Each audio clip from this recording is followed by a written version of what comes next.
এখানে যদি আপনার মৌত হয়ে যায়, ভাবুন তো কেমন হবে।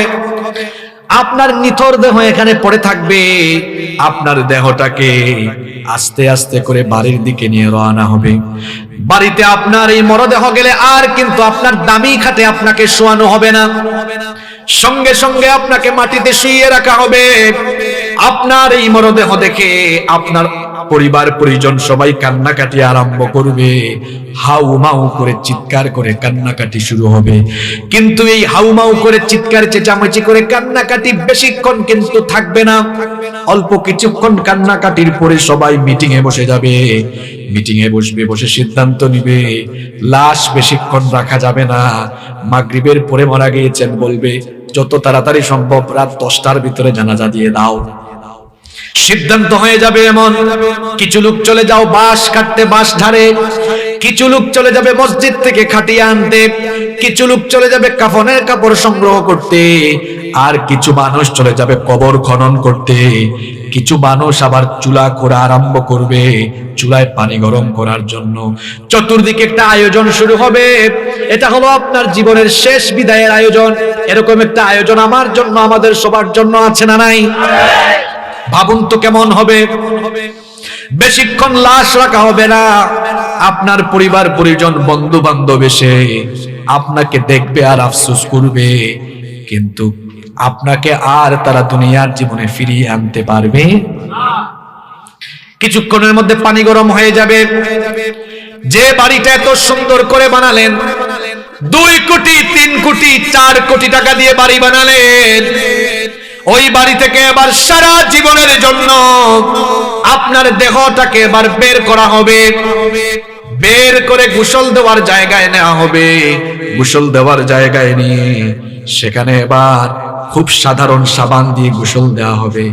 আপনি ধনী মানুষ, দামি দামি ব্র্যান্ডের শাওয়ার জেল, দামি দামি ব্র্যান্ডের সোপ দিয়ে, দামি দামি ব্র্যান্ডের সাবান দিয়ে আপনি গোসল করেছেন। এবার আপনাকে গোসল দেওয়া হবে খুব নরমাল সাবান দিয়ে। গোসল যখন কমপ্লিট হয়ে যাবে, এত দামি দামি ব্র্যান্ডের কাপড় চোপড় শরীর থেকে খুলে ফেলা হবে, সাদা কাফন দিয়ে পেঁচায় ফেলা হবে। সাদা কাফন দিয়ে পেঁচিয়ে এরপরে মসজিদ থেকে আনা খাটিয়ার মধ্যে ল্যাপ নাই, তোশক নাই, ম্যাট্রেস নাই, কিছুই নাই। ওই খাটিয়ার উপরে আপনার নিথর দেহটা ফেলে রাখা হবে। কিছুক্ষণের জন্য আপনার মাথার দিক থেকে কাফনের কাপড় খুলে দেওয়া হবে, যাতে করে পরিচিত জনরা শেষবারের জন্য দেখে নেয়। শেষবারের মতো দেখা কমপ্লিট হয়ে গেলে এত টাকা দিয়ে বানানো বাড়ি, এই বাড়ি থেকে এবার সবাই আপনাকে চিরদিনের জন্য বিদায় দিয়ে দিবে। কোনোদিন আর এই বাড়িতে আপনার দেহ ঢুকবে না। আপনাকে ওই বাড়ি থেকে বের করে দেওয়া হবে। এবার খাটিয়া নিয়ে জানাজার মাঠে যাওয়ার পরে আর তো মাত্র কিছুক্ষণ, জানাজা দেওয়ার পরে কবরটাও প্রস্তুত, কবরে যাওয়া হবে। সারা জীবন আপনি পরিষ্কার পরিচ্ছন্ন পরিপাটি বিছানায় ঘুমিয়েছেন। এবার কবরে গিয়ে দেখা যাবে খুব অল্প ন্যারো 3.5 হাত কবর খনন করা হয়েছে। সেখানে আপনাকে শুইয়ে দেওয়া হবে। কোনো বিছানা নাই, টাইলস নাই, কিচ্ছু নাই। আরে ওই কবর পোকামাকড়, কীট পতঙ্গ, ধুলাবালু যুক্ত, কাদামাটি যুক্ত জায়গা। সেখানে আপনার লাশটা শুইয়ে দিয়ে এরপরে বাঁশের ছাউনি দিয়ে আস্তে আস্তে করে মাটি চাপা দেওয়া হবে। যে ছেলে মেয়ের জন্য নামাজ আদায় করেন নাই, যে চাকরির জন্য, টাকা ইনকামের জন্য, ক্ষমতার জন্য এত কিছু করলেন, আজ আপনার বাড়ির জায়গায়, ছেলে মেয়ের জায়গায়, যে বিবিকে, যে স্ত্রীকে এত ভালোবাসতেন, বিবির জায়গায় কেউ আজকে আপনার সাথে, আরো জোরে বলেন, কেউ আপনার সাথে। সারা জীবন নামাজ ছেড়ে দিলে যে কবরে রাখা হয়েছে, মানুষ কবরে রেখে আসা মাত্রই এই কবর খুব ভালো জায়গা নয়।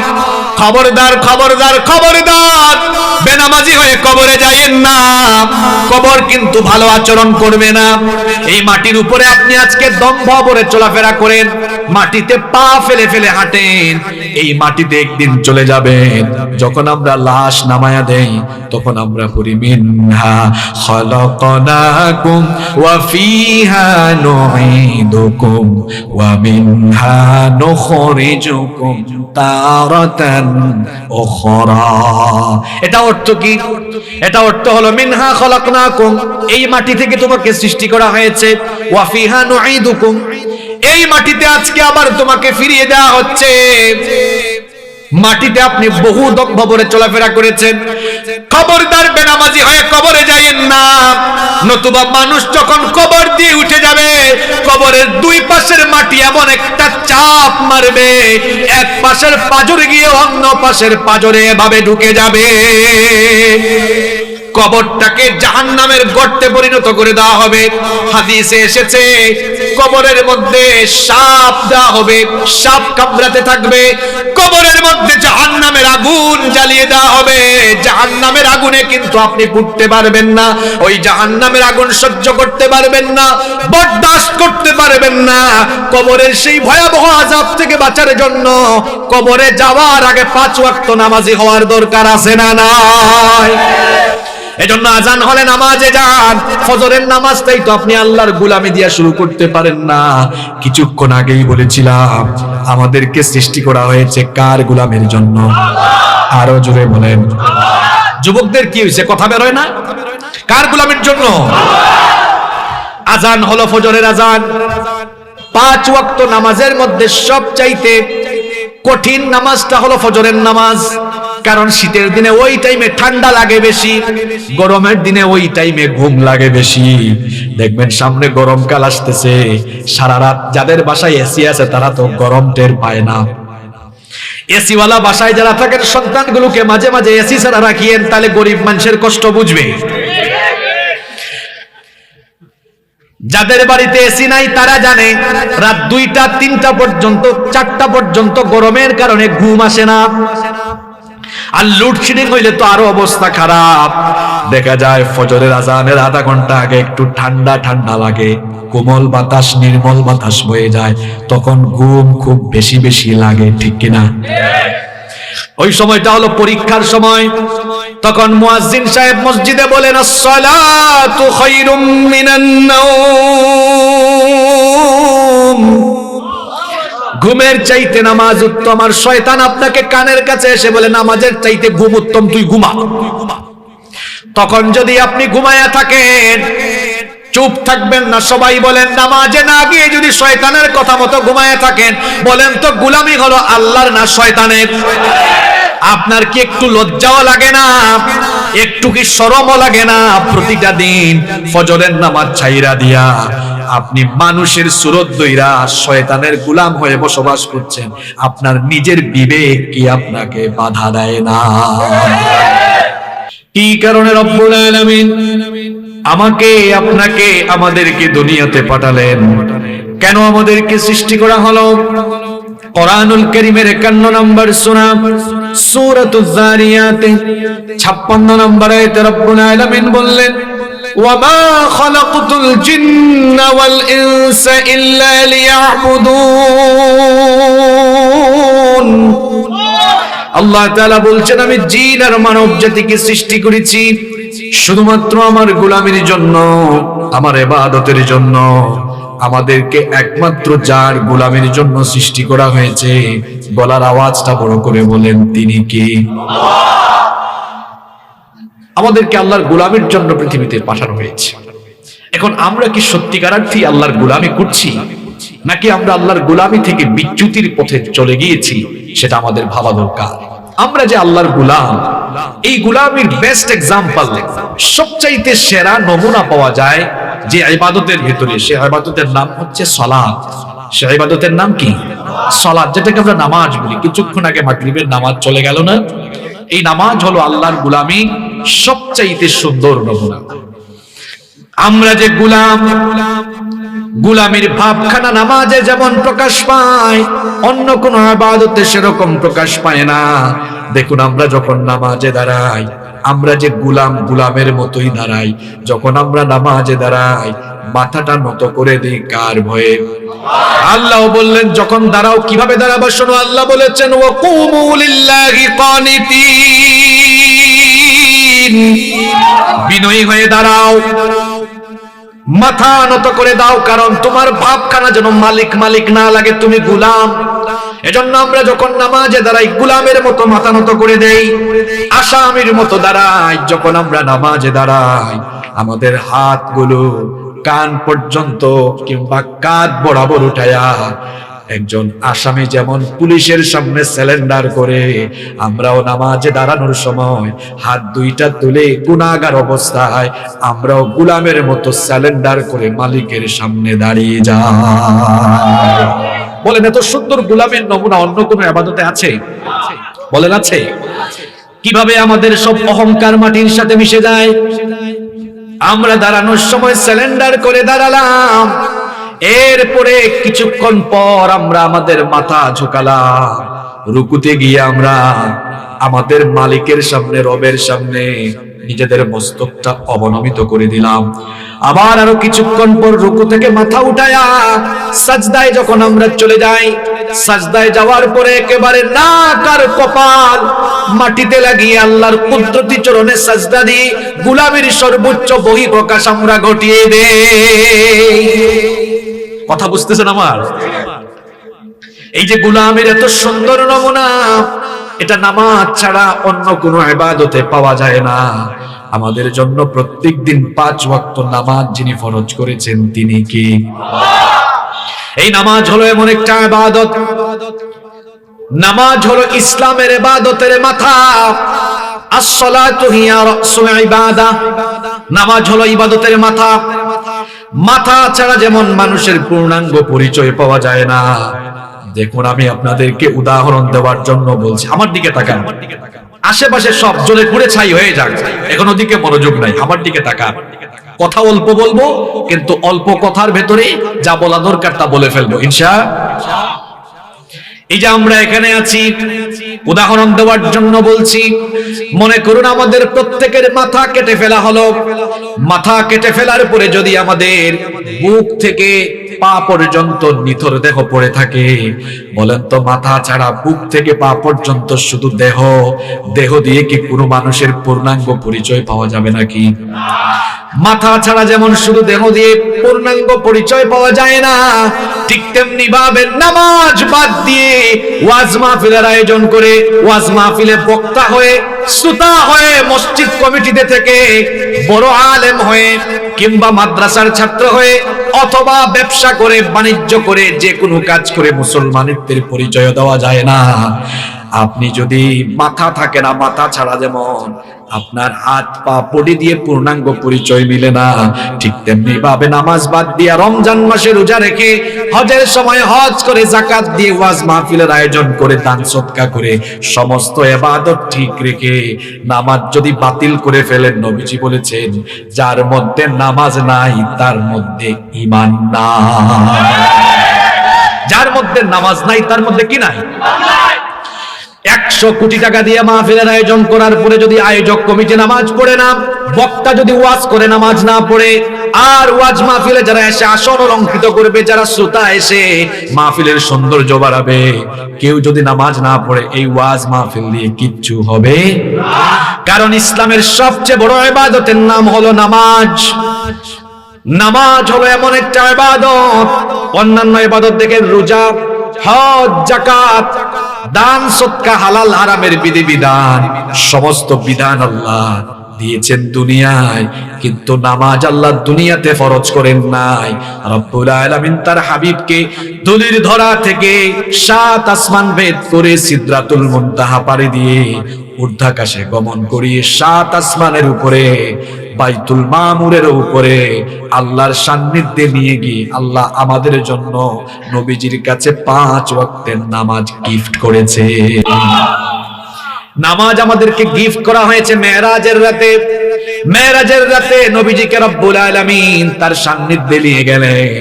নবীজি আল্লাহকে বললেন, ও আল্লাহ, আমি তো তোমার কাছে আসলাম, আমার উম্মত তো মেরাজে আসার সুযোগ পাবে না।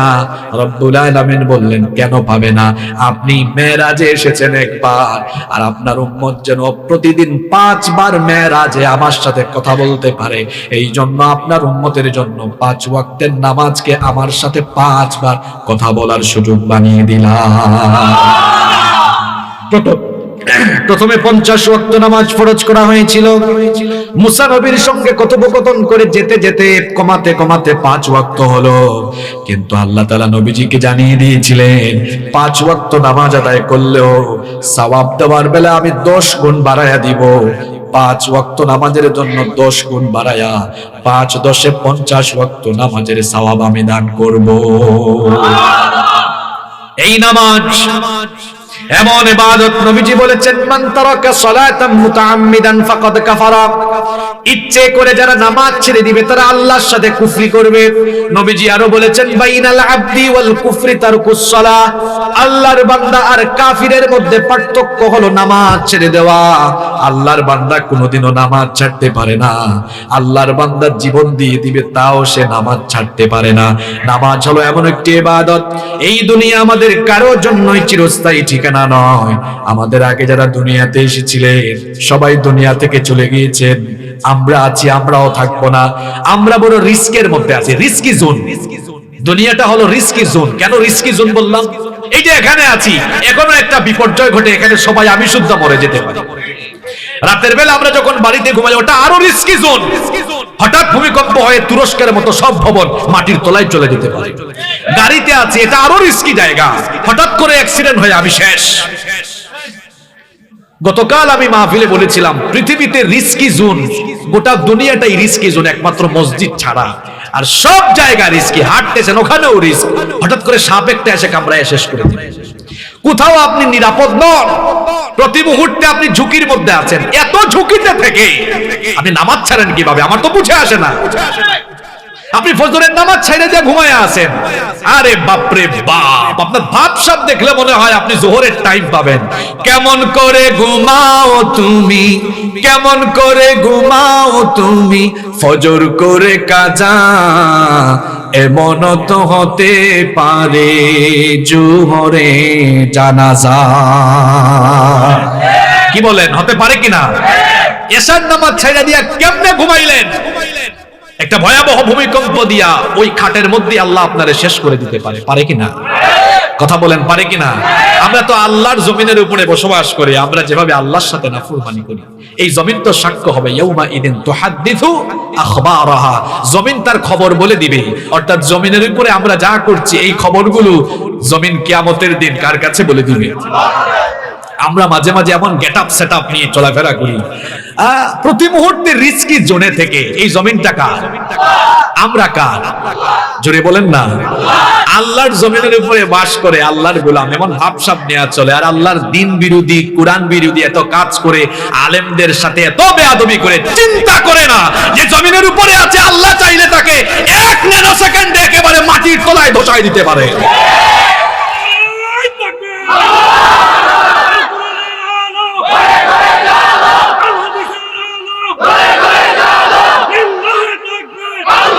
সম্পদের অহংকার কইরেন না, কারণ তার সম্পদ সুদ্ধা জমিনের নিচে চলে গেছে।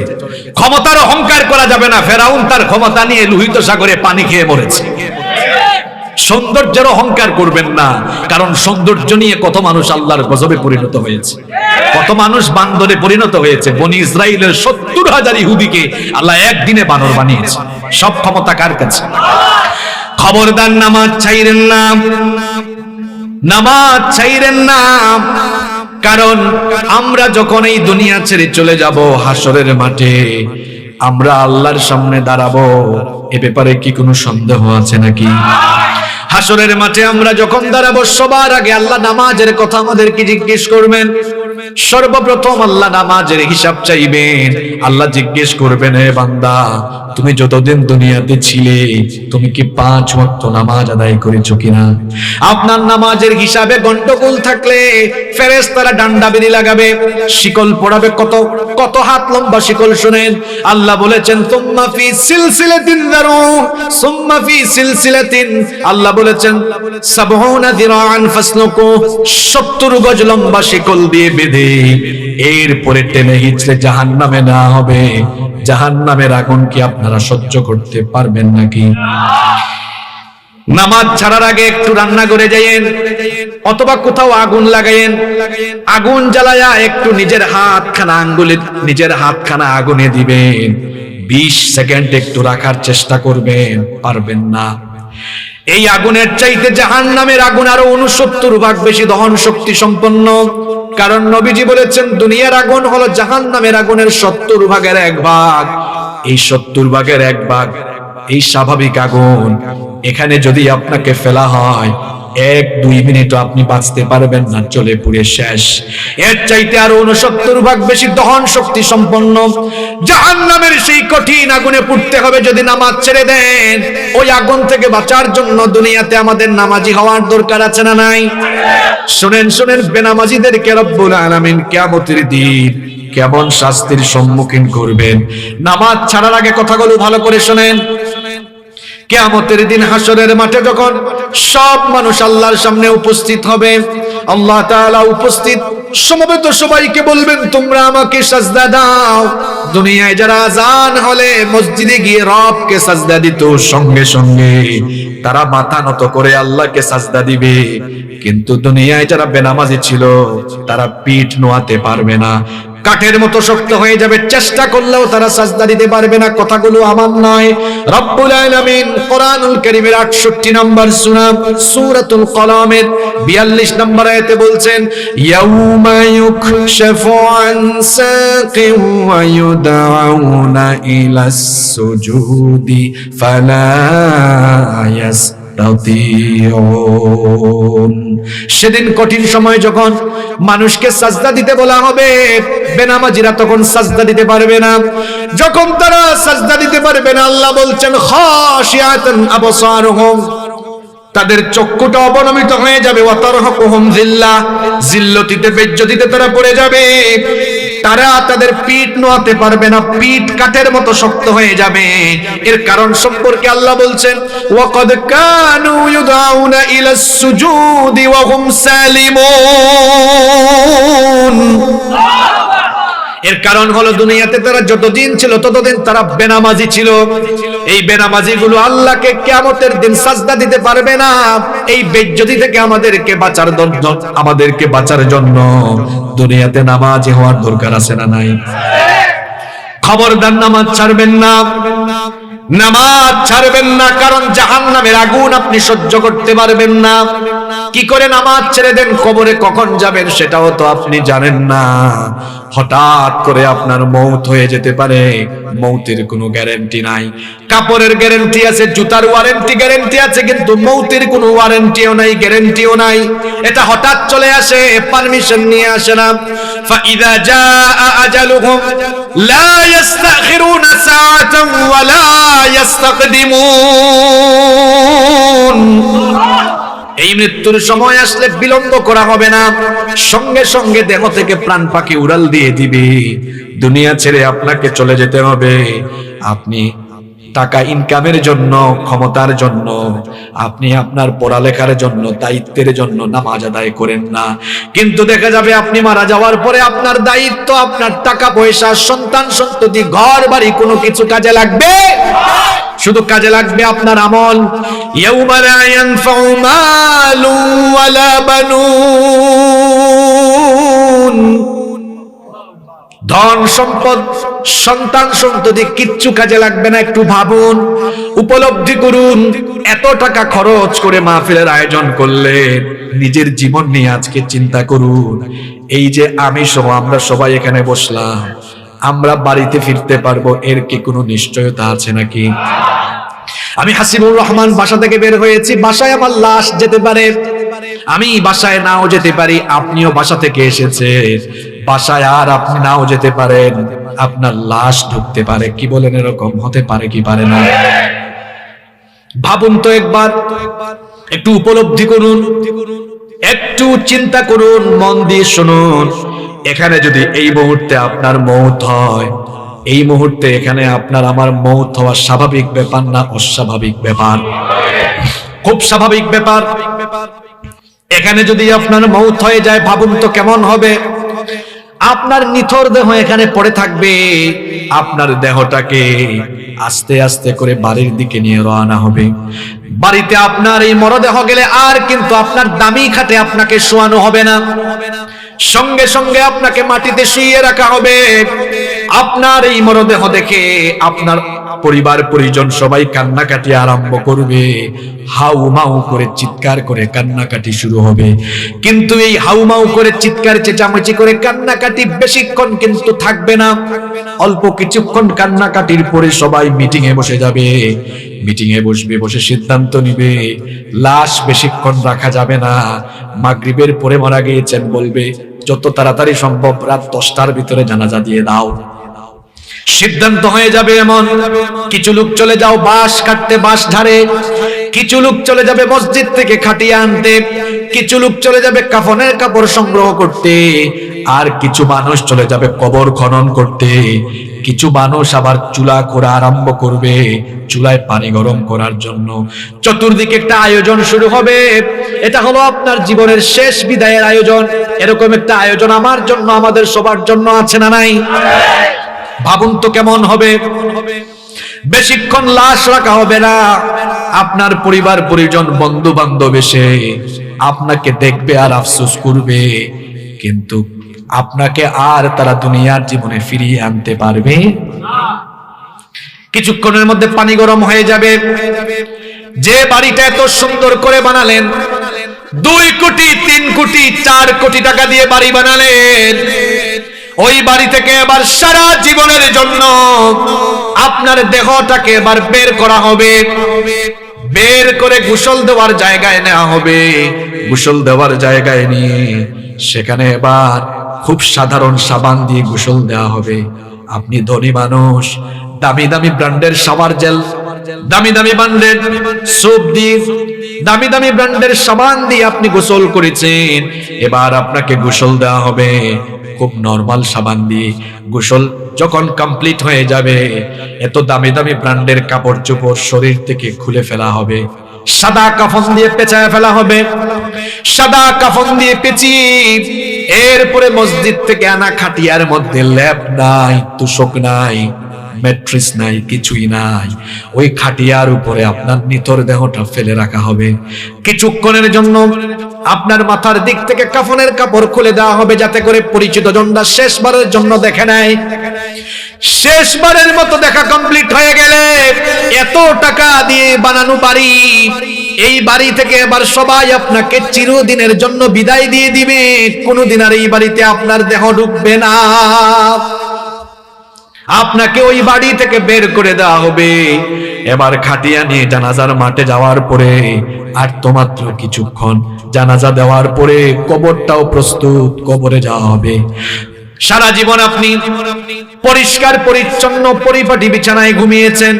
এবার কবরে গিয়ে দেখা যাবে খুব অল্প ন্যারো 3.5 হাত কবর খনন করা হয়েছে। সেখানে আপনাকে শুইয়ে দেওয়া হবে। কোনো বিছানা নাই, টাইলস নাই, কিচ্ছু নাই। আরে ওই কবর পোকামাকড়, কীট পতঙ্গ, ধুলাবালু যুক্ত, কাদামাটি যুক্ত জায়গা। সেখানে আপনার লাশটা শুইয়ে দিয়ে এরপরে বাঁশের ছাউনি দিয়ে আস্তে আস্তে করে মাটি চাপা দেওয়া হবে। যে ছেলে মেয়ের জন্য নামাজ আদায় করেন নাই, যে চাকরির জন্য, টাকা ইনকামের জন্য, ক্ষমতার জন্য এত কিছু করলেন, আজ আপনার বাড়ির জায়গায়, ছেলে মেয়ের জায়গায়, যে বিবিকে, যে স্ত্রীকে এত ভালোবাসতেন, বিবির জায়গায় কেউ আজকে আপনার সাথে, আরো জোরে বলেন, কেউ আপনার সাথে। সারা জীবন নামাজ ছেড়ে দিলে যে কবরে রাখা হয়েছে, মানুষ কবরে রেখে আসা মাত্রই এই কবর খুব ভালো জায়গা নয়। খবরদার খবরদার খবরদার, বেনামাজি হয়ে কবরে যাইয়েন না। কবর কিন্তু ভালো আচরণ করবে না। এই মাটির উপরে আপনি আজকে দম্ভ ভরে চলাফেরা করেন, মাটিতে পা ফেলে ফেলে হাঁটেন, এই মাটিতে একদিন চলে যাবেন। যখন আমরা লাশ নামায়া দেই তখন আমরা পড়ি মিনহা খালাকনাকুম ওয়া ফিহা নুঈদুকুম ওয়া মিনহা নুখরিজুকুম তারাতান উখরা। এটা অর্থ কি? এটা অর্থ হলো মিনহা খালাকনাকুম, এই মাটি থেকে তোমাকে সৃষ্টি করা হয়েছে, ওয়া ফিহা নুঈদুকুম, এই মাটিতে আজকে আবার তোমাকে ফিরিয়ে দেওয়া হচ্ছে। মাটিতে আপনি বহু দম্ভ ভরে চলাফেরা করেছেন। খবরদার বেনামাজি হয়ে কবরে যাইয়েন না, নতুবা মানুষ যখন কবর দিয়ে উঠে যাবে, কবরের দুই পাশের মাটি এমন একটা চাপ মারবে, এক পাশের পাজরে গিয়ে অন্য পাশের পাজরে এভাবে ঢুকে যাবে। কবরটাকে জাহান্নামের গর্তে পরিণত করে দেওয়া হবে। হাদিসে এসেছে কবরের মধ্যে সাপ দেওয়া হবে, সাপ কামড়াতে থাকবে। কবরের মধ্যে জাহান্নামের আগুন জ্বালিয়ে দেওয়া হবে। জাহান্নামের আগুনে কিন্তু আপনি পুড়তে পারবেন না, ওই জাহান্নামের আগুন সহ্য করতে পারবেন না, বরদাস্ত করতে পারবেন না। কবরের সেই ভয়াবহ আযাব থেকে বাঁচার জন্য কবরে যাওয়ার আগে 5 ওয়াক্ত নামাজি হওয়ার দরকার আছে না নাই? এজন্য আজান হলে নামাজে যান। ফজরের নামাজটাই তো আপনি আল্লাহর গোলামি দিয়া শুরু করতে পারেন না। কিছুক্ষণ আগেই বলেছিলাম আমাদেরকে সৃষ্টি করা হয়েছে কার গোলামির জন্য? আরো জোরে বলেন। যুবকদের কি হয়েছে, কথা বের হয় না? কার গোলামির জন্য? আজান হলো ফজরের আজান। 5 ওয়াক্ত নামাজের মধ্যে সবচাইতে কঠিন নামাজটা হলো ফজরের নামাজ। কারণ শীতের দিনে ওই টাইমে ঠান্ডা লাগে বেশি, গরমের দিনে ওই টাইমে ঘুম লাগে বেশি। দেখবেন সামনে গরমকাল আসতেছে, সারা রাত যাদের বাসায় এসি আছে তারা তো গরম টের পায় না। এসিওয়ালা বাসায় যারা থাকেন সন্তানগুলোকে মাঝে মাঝে এসি ছাড়া রাখিয়েন, তাহলে গরিব মানুষের কষ্ট বুঝবে। যাদের বাড়িতে এসি নাই তারা জানে রাত 2টা 3টা পর্যন্ত 4টা পর্যন্ত গরমের কারণে ঘুম আসে না। আর লোডশেডিং হইলে তো আরো অবস্থা খারাপ। দেখা যায় ফজরের আজানের আধা ঘন্টা আগে একটু ঠান্ডা ঠান্ডা লাগে, কোমল বাতাস নির্মল বাতাস বয়ে যায়, তখন ঘুম খুব বেশি বেশি লাগে, ঠিক কিনা? ওই সময়টা হলো পরীক্ষার সময়। তখন মুয়াজ্জিন সাহেব মসজিদে বলেন আসসালাতু খায়রুম মিনান নাওম, ঘুমের চাইতে নামাজ উত্তম। আর শয়তান আপনাকে কানের কাছে এসে বলে নামাজের চাইতে ঘুম উত্তম, তুই ঘুমা। তখন যদি আপনি ঘুমায়া থাকেন চুপ থাকবেন না। সবাই বলেন নামাজে না গিয়ে যদি শয়তানের কথা মতো ঘুমায়া থাকেন, বলেন তো গোলামি হলো আল্লাহর না শয়তানের? আপনার কি একটু লজ্জাও লাগে না? একটু কি শরমও লাগে না? প্রতিটা দিন ফজরের নামাজ ছাইরা দিয়া আপনি মানুষের সুরত দইরা শয়তানের গোলাম হয়ে বসবাস করছেন। আপনার নিজের বিবেক কি আপনাকে বাধা দেয় না? সিএনজির পিছনে দেখছি লেখা থাকে বিবেক মানুষের সর্বোচ্চ আদালত। এটা হাদিস নয়, কথা সত্য, কথা বাস্তবিক। তো বিবেক যদি মানুষের সর্বোচ্চ আদালত হয়েই থাকে, আপনাকে আল্লাহ বানাইলেন আল্লাহর গোলামের জন্য, আর ঘুম থেকে আপনি উঠেই শয়তানের কথা মাইনিয়া শয়তানের গোলামি করলেন, আপনি নিজেকে আল্লাহর গোলাম আর দাবি করবেন কিভাবে? হায়া শরমতো না যাবে। এভাবে 5 ওয়াক্তের নামাজ চলে যায়, আমাদের কোনো আফসোস নাই। সবচেয়ে দুঃখ লাগে এদের জন্য যারা 5 ওয়াক্তের নামাজ ছাইরা দিয়া আফসোস করে না। কিন্তু এই দুনিয়াতে আমরা বহু মানুষ দেখেছি যদি তাকবীরে উলা ছুটে যায় সারাটা দিন শুধু আফসোস করে। তাকবীরে উলা বুঝেন তো? এক লোক নামাজে আসলে তার আফসোসই লাগে না, আর আরেক লোক 5 ওয়াক্ত নামাজ পড়ে কিন্তু কোনো কারণে তাকবীরে উলা ছুটে গিয়েছে, আফসোস করে। দুই মানুষ কি একরকম? দুইজন তো একরকম নয়।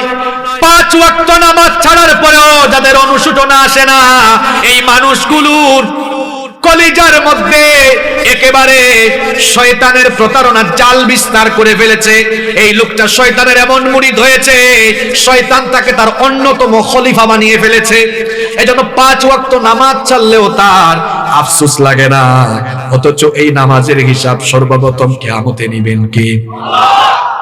ফজর যায় ঘুমে আপনার, জোহর যায় অফিসে আদালতে কাজে কর্মে, আসরের নামাজ যায় ঘুমায়া, কিংবা আড্ডা দিতে দিতে মাগরিব যায় তামাশা করতে করতে, এশার নামাজ চলে যায় বন্ধু বান্ধবদের সাথে থাকতে থাকতে। এজন্য আমার জাতীয় কবি খুব সুন্দর লিখেছেন, ঘুমাইয়া কাজা করেছ ফজর, তখনও জাগনি যখন জোহর, হেলায় খেলায় কেটেছে আসর, মাগরিবের ওই শুনিয়া যান, এখনো জামাতে হওরে শামিল, এখনো এর সাথে আছে স্থান, বাজিছে দামামা বাদরে আমামা, শির উঁচু করি মুসলমান, দাওয়াত এসেছে নয়া জামানার, ভাঙা কেল্লায় রে নিশান। আল্লাহু আকবার। ঠিক কই এটা, কথাগুলো ভাবেন, আমাদের দেশে ঠিক ঠিক বলা ফ্যাশন হয়ে গেছে। এটা ঠিক না, এটা ভাবার কথা বলেছে। কি লিখেছেন দেখেছেন, ঘুমাইয়া কাজা করেছো ফজর, তখনও জাগনি যখন জোহর, হেলায় খেলায় কেটেছে আসর, মাগরিবের ওই শুনিয়া যান, এখনো জামাতে হও শামিল, এখনো এর সাথে আছে স্থান। কি সুন্দর লিখেছেন। যুবকরা মনে মনে ভাবছে, হুজুর আমরা বুড়া হই, এরপরে নামাজ আদায় করব, বুড়া হবে, এটা কে তোমাকে বলেছে? কিছুদিন আগে আমার বাড়ির পাশের বাড়িতে আমার চেয়ে বয়সে 10 বছরের ছোট ছেলে হঠাৎ করে মরে গিয়েছে। তাহলে বোঝা গেল দুনিয়াতে আসার সিরিয়াল আছে, কিন্তু যাওয়ার কোনো সিরিয়াল। যুবক ভাইদেরকে বলছি, ছাত্র ভাইদেরকে বলছি, মসজিদে নামাজের সামনের কাতার তোমরা ফিল আপ করে দিবা। কারণ হলো যৌবন বয়সে ইবাদত এর দাম কম না বেশি? এই যে আমার বাবাজান চাচাজান যারা আছেন, বুড়া বয়স হইলে দেখা যায় মাজায় ব্যথা, কোমরে ব্যথা, মেরুদণ্ডে ব্যথা, হাঁটুতে ব্যথা, ঠিক মতো রুকু দেওয়া যায় না, সাজদা দেওয়া যায় না, লম্বা সময় নামাজ আদায় করা যায় না। কিন্তু যৌবন বয়সে ফিজিক্যালি ফিট, সুন্দর করে রুকু দেওয়া যায়, সুন্দর করে সাজদা দেওয়া যায়, নামাজটা হয় সুন্দর। এই জন্য আল্লাহ খুশি হন, কম না বেশি? একজন যুবক যখন আল্লাহকে সাজদা দেয়, আল্লাহ এত খুশি হন। এই জন্য যুবকের যৌবন বয়সের ইবাদতের আল্লাহ তাআলা যৌবন বয়সের ইবাদতের পুরস্কার স্পেশালি দিবেন। বিখ্যাত হাদিসের 3টি গ্রন্থ বুখারী, মুসলিম, তিরমিজি, এই 3 গ্রন্থে হাদিস বর্ণিত হয়েছে। নবীজি বলেছেন, কিয়ামতের দিন 7 শ্রেণীর মানুষকে রব্বুল আলামিন আরশের ছায়ার নিচে জায়গা দিবেন। এর মধ্যে এক শ্রেণীর মানুষ হলো ওয়াশাবুন নাশআ ফি ইবাদাতিল্লাহ। ওই যুবকেরা, যে সকলে যুবকেরা যৌবন কাল আল্লাহর ইবাদত করে করে সাজদা দিয়ে দিয়ে কাটিয়ে দিয়েছে। তাহলে যুবক ভাইয়েরা, আল্লাহর আরশের ছায়ার নিচে জায়গার দরকার আছে না নাই? আজান হলে মসজিদে নাকি মসজিদের বাইরে? তোমরা তো নামাজ পড়ো না, নামাজের জন্য বললে তোমরা কি বলো? ছাত্ররা, যুবকরা কয় প্যান্ট ঠিক নাই, লুঙ্গি ঠিক নাই, যেটা ঠিক নাই এটা পড়ছো কেন? নাপাক থাকো কেন তুমি? কি আশ্চর্য কথা, মানুষ নাপাক থাকে কেমনে আমার তো বুঝে আসে না। কিছুক্ষণ আগেই বলেছি, আমাদের কোনো ওয়ারেন্টি গ্যারেন্টি কিচ্ছু নাই। নাপাক অবস্থায় মরে যাওয়ার সম্ভাবনা আছে না নাই? নাপাক অবস্থায় মরে যাওয়ার সম্ভাবনা আছে। এই যে আপনি নাপাক থাকলেন, নাপাক অবস্থায় যদি মরে যান, আমরা জানি নাপাক যে ব্যক্তি থাকে তার সঙ্গে ফেরেশতা থাকে না, তার সঙ্গে থাকে কে? তো শয়তানের বন্ধু হইতে কে আপনাকে বলেছে? আর আজকে যুবকরা যৌবন কেন হারাচ্ছে, তার অন্যতম একটা কারণ হলো, আজকের চিকিৎসা বিজ্ঞানীরা বলছেন, যারা সব সময় নাপাক থাকে, পেশাব থেকে যারা পবিত্র হয় না, পেশাবের ওই পানির ফুটাগুলো যখন লুঙ্গি কিংবা প্যান্ট পায়জামার সাথে লেগে যায়, ওটার সাথে যখন গুপ্তাঙ্গ বারবার লেগে যায়, মানুষ তার যৌবন, এটার কারণে মানুষের যৌবন ক্ষয় হয়ে যায়, লয় হয়ে যায়। কারণ পেশাব ওইটা হলো অপবিত্র জিনিস। ইসলামের প্রত্যেকটি বিধান মানার মধ্যে কল্যাণ আছে। এই জন্য বলা হয়েছে, পেশাব করে আপনি পানি দিয়ে পবিত্রতা অর্জন করবেন, কারণ আল্লাহ পবিত্র, তিনি পবিত্রতাকে ভালোবাসেন। পেশাব করে যারা পবিত্র হয় না, কবরে এদের জন্য স্পেশাল আযাব রেখেছেন কে? কি আর বলতাম, হয়তো এখানেও আছে অনেকে সারাদিন পেশাব করে পানি নেয় নাই, এখন মাহফিলে ঠিকই আসছে, এরকমও আছে। পবিত্র থাকেন, মানুষের কোনো গ্যারান্টি নাই তো ভাই, যে কোনো সময় মানুষ দুনিয়া থেকে চলে যাবে। নাপাক থাকবেন না। আজান হলে আগে নামাজ, পরে হলো কাজ। আগে নামাজ, পরে হলো কি? আমরা নামাজকে বলি কাজ আছে, কিন্তু কাজকে বলি না আমার নামাজ আছে। আগে নামাজ, এরপরে দুনিয়ার সব।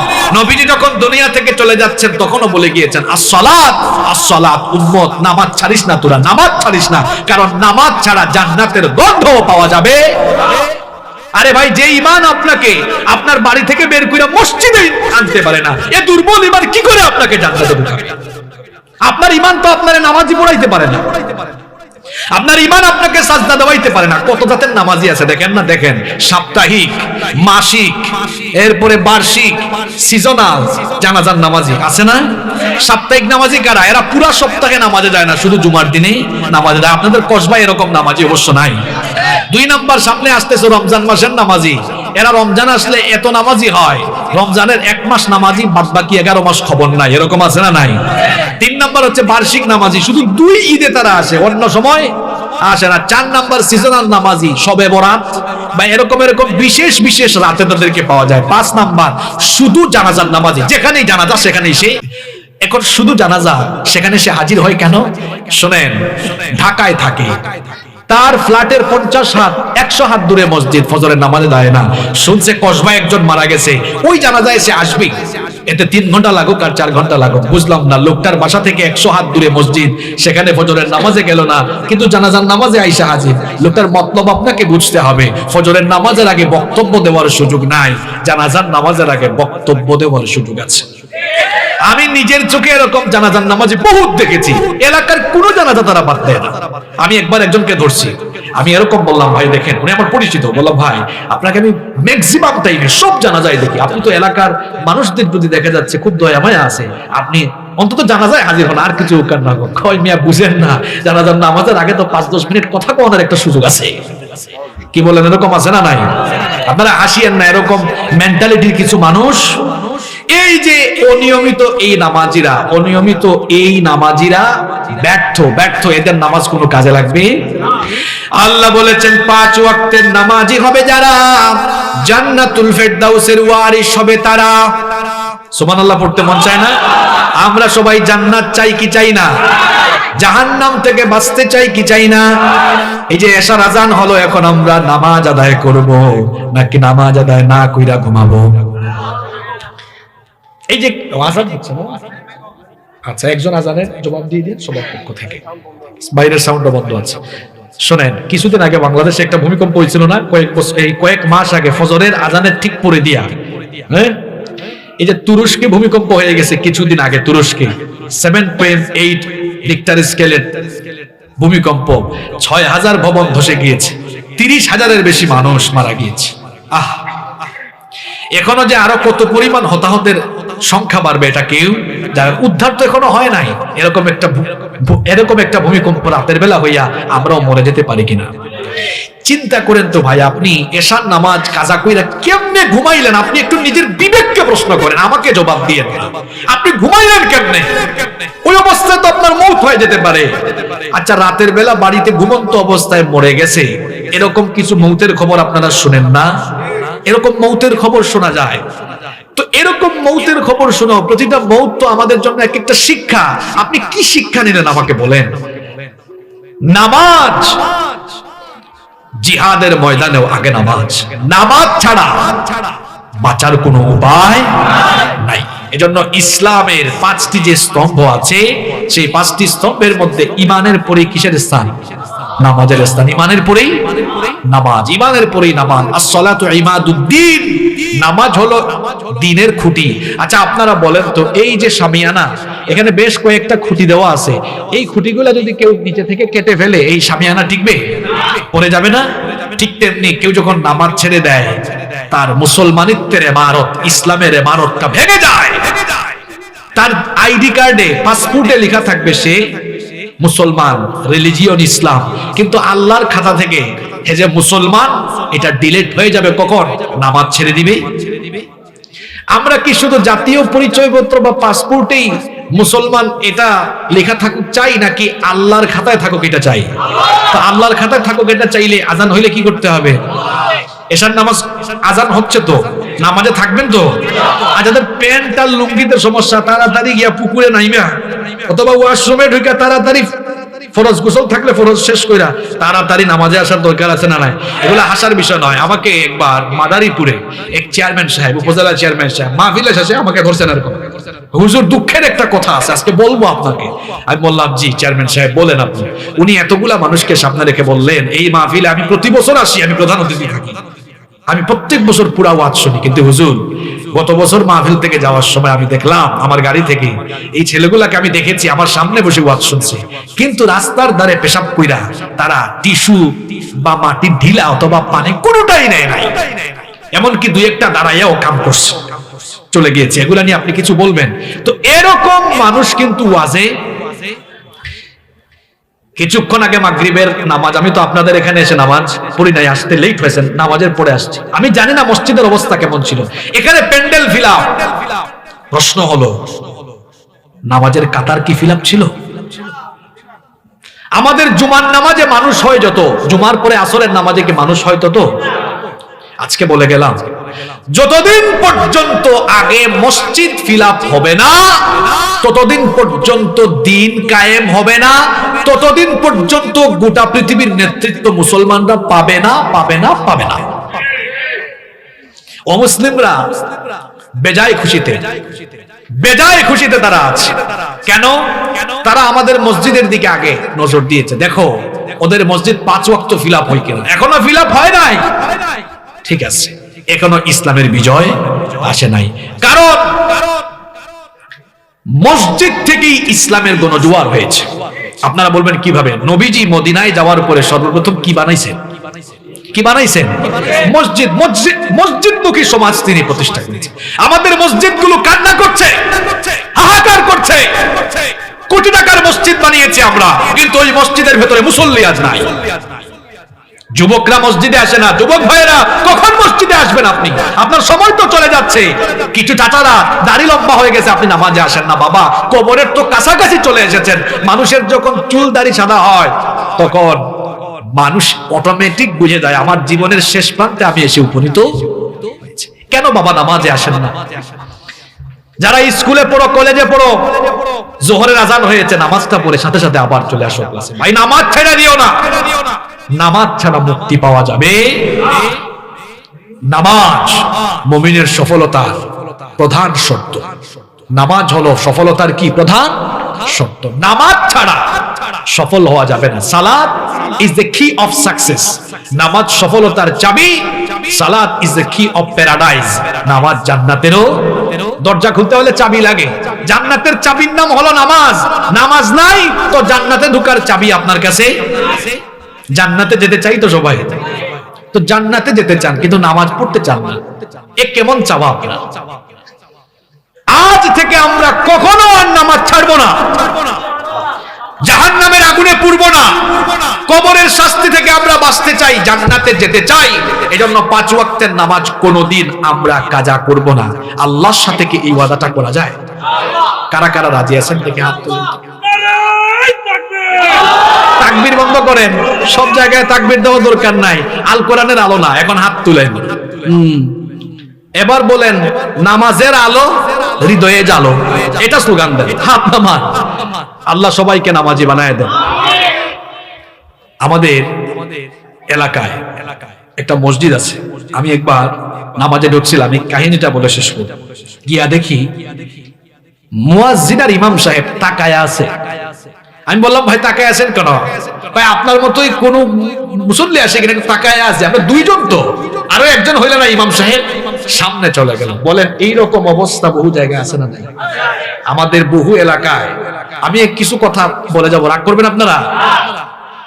এক একটা গ্রামে এত মাহফিল হয়, কিন্তু নামাজের টাইমে এমন কি শোনেন, বিভিন্ন মাহফিলে নিজের চোখে দেখেছি। ওয়াজ শুনছে মানুষ, উপস্থাপক সাহেব বলেছেন 10 মিনিট পরে নামাজ হবে, আপনারা সবাই ওযু করে আসুন। মানুষ প্যান্ডেলে ফিল আপ থাকে ওয়াজের সময়, আর ওই প্যান্ডেলে যখন নামাজ হয় 2 কাতারও হয় না। কথাগুলো বাস্তব না অবাস্তব? যারা মাহফিলের আয়োজন করে, আয়োজক কমিটি, আপনাদের এলাকার লোকজন ভালো, কসবার মানুষ অনেক ভালো, ধার্মিক মানুষ, কিন্তু বহু এলাকায় এরা নিজেরাই ফজরের নামাজ পড়ে না। ওয়াজ মাহফিলের সভাপতি থাকে, সেও নামাজ পড়ে না। এত ওয়াজ দিয়ে কি হবে যদি আমাদের নামাজ ঠিক না হয়? ওয়াজেরও দরকার আছে, আমলেরও দরকার। এজন্য সবাইকে অনুরোধ করব, আব্বা জানেরা, চাচা জানেরা, ভাই জানেরা, আল্লাহর ওয়াস্তে নামাজ ছাইরেন না। নামাজ ছাড়া শান্তি নাই, মুক্তি নাই, নাজাত নাই। আল্লাহ তাআলা আমাদের সবাইকে শয়তানের ওয়াসওয়াসা থেকে বাঁচিয়ে 5 ওয়াক্তের নামাজি বানিয়ে দেন। আরো জোরে বলে আমিন। আদা মা ইনদি ওয়াল ইলমু ইনদাল্লাহ। আসসালামু আলাইকুম ওয়া রাহমাতুল্লাহি ওয়া বারাকাতুহু।